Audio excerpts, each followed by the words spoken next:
my PMG green Sidney Crosby, this card right here. So there's two again, there's only 10. There's two comps that that happened actually while I was covering PWCC eBay auctions last year, where this card one sold for like 19,000 something and another one sold for like 15,000 something or other.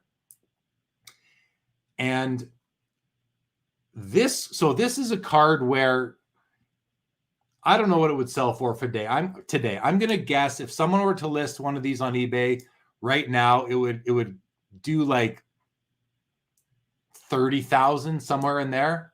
And it's just a guess. And I'm what am I basing that guess on? Well, the last two sales of these were months and months ago. More and more collectors in the hobby have turned to hockey. Those collectors are well aware of PMGs. This is the original PMG. It's the green, of course. And that Kobe sale that just happened for $2 million last week, more value being attributed to PMGs. And I know that's Kobe and it's basketball. It's 97. This is hockey. It's Crosby. It's 2012. But still, there's still going to be somewhat of an impact. So time will tell. But here's the thing. And it ties into T-Dot's comment right here. 30K, you loaded. Okay. So the value of cards might say, yeah, you're loaded, right? But here's the dilemma. And that's what I want to bring up this is what I'm talking about with this topic is, listen, I own this card. And if I didn't have this card and there was one for sale, I don't think I'd go pay 30 grand for it. I don't think I would part with $30,000 cash to add this card to my collection. I just don't think I would do that. At the same time, I would not sell anybody this card. This card, you could not get this from me. You could come to me with $30,000 US. You would not be able to get this card out of my hands. I might let you hold it to look at it, but you're not going to buy this card from me for $30,000. So that doesn't reconcile, right? On the one hand, I wouldn't pay 30 for it right now. I would not buy this card for $30,000, but I also wouldn't sell it for $30,000. So why wouldn't I sell? If I wouldn't buy it, then I should be willing to sell it, right? If I wouldn't put out 30 grand, I should be willing to take 30 grand. That doesn't reconcile. It doesn't make sense philosophically to me. So there's more to it, right? There's deeper issues at hand here for us collectors who love owning these things, right? So that's the topic. And I pull out this card because I think it outlines the issue. This is my issue for a lot of my cards, where it's like these things have gone up in value so much since I bought them.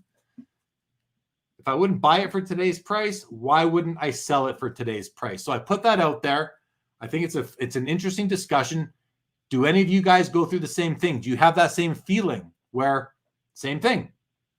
I won't say it again. I've said it 100 times. So let's go to the comments and see what you guys think. First of all, Troy, thanks for letting me know that my Flames won.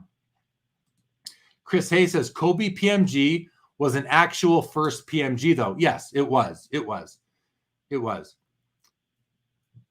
And this was an actual first PMG in hockey license. So I get the distinction, though. PMGs came out before, but not in hockey. Noah Griffin says, I'd say 30K right now, but could be 50K by the end of his career. No, it could be 50K by next week. Like, it could be 50K right now even. We just don't know, right? Until one sells, we don't know. But I hear what you're saying. T-Dot says, what about 60K? Jake says, what about 31K? Chris says, PMGs are a pump currently, especially the Fleer Retro and other level stuff. Carl says, maybe because you already have it. Yeah, that's part of it, right? I already have it.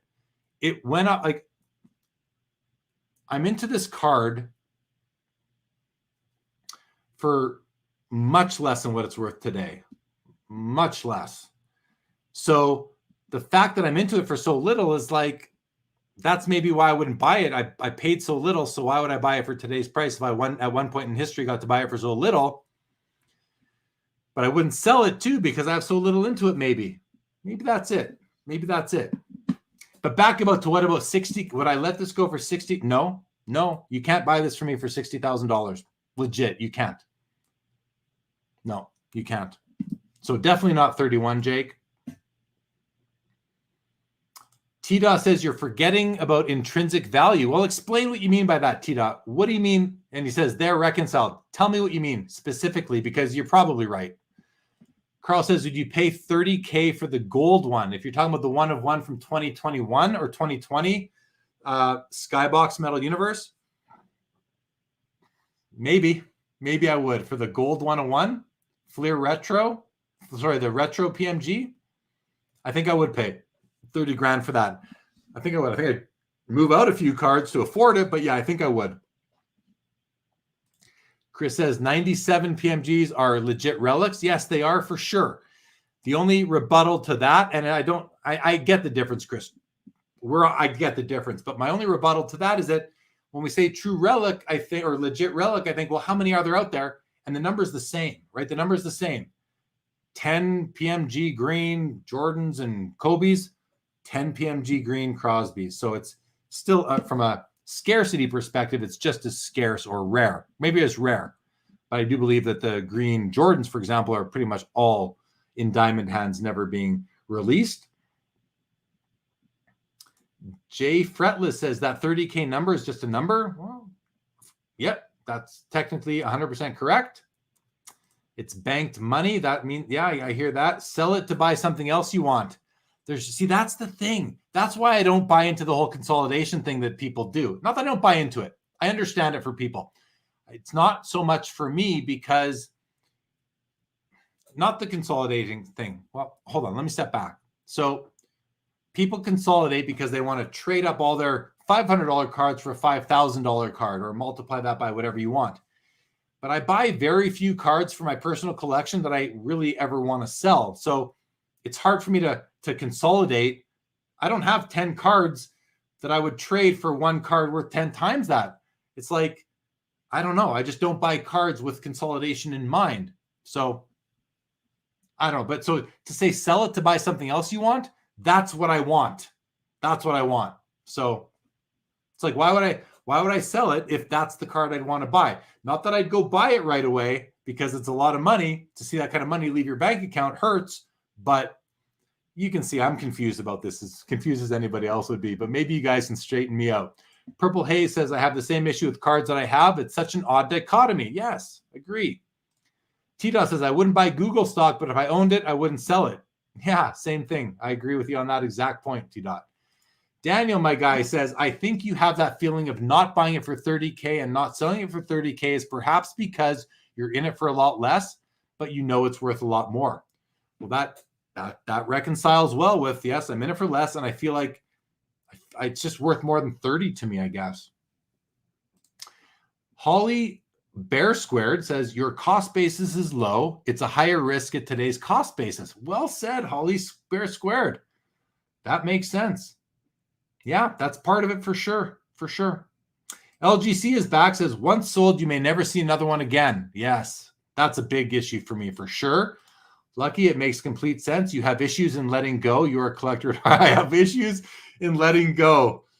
Yes, I do. And all of my ex-girlfriends will attest to that probably. Chris Hayes says, and if any of you are watching, I'm sorry if that caused you any heartache. Chris Hayes says, the number is the same, but only one is original. Fair, Chris Hayes. Touche. Carl Daly says, going to go meet friends for drinks. Great. Thank you, Carl, for being here. Appreciate it. Say hi to your pals. Troy says, what if someone wanted to trade the yellow one of one for your green? No, no deal. No deal, Troy, because the green, to me, is a more important card in the hobby. Just is. So the answer is definitely no. Purple says, I suppose the collector is more dominant and won't let me sell. Yeah, I feel the same way. Rock Latex says, would you trade that Crosby PMG for a 51 Mays PSA 7? No way, Rock Latex. Well, now I got to think about money, right? At that point, maybe I have to think about what's a PSA 7 Mays worth. If it's worth 100 grand or more, maybe I would. I don't think it's worth that much. I think a 7's worth like 40 or 50 grand. I probably wouldn't. The other thing is that a PSA 7 Willie Mays is still a commodity card, right? You can, and plus I don't need a PSA 7. I'm happy with the PSA 4 Willie Mays when I end up getting one. So easy no for me on that. Easy no.